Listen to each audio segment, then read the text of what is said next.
მარშით, ან გნებავთ იგივე კვირას არ გავატარებთ ამის დაანონსებით, ეს თქვენ აკეთებთ რუსულ საქმეს, ქვეყანაში არეულობის მცდელობა და ის აქცენტები, რომელიც კეთდება თქვენი მხრიდან, რომ ეს არის რუსული საქმის ნაწილი. გამეცით ამაზე პასუხი ამ ბრალდებაზე და დაგემშვიდობებით.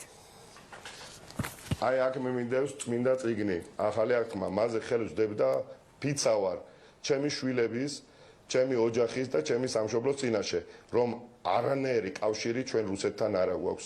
არანაირი კავშირი არ აქვს რუსეთთან. ჩვენ გვაქვს კავშირი მხოლოდ და მხოლოდ ქართველებთან და ეს არის ქართული მარში, ეს არის წმინდა მარში, ეს არის ის გზა, რომელიც იყო ილიას, ზვიადის და მერაბის გზა. კი ბატონო, მადლობა. კარგად ძანდებოდეთ, სანდრო ბრეგაძე იყო პირდაპირ ეთერში, მე მას ვემშვიდობები.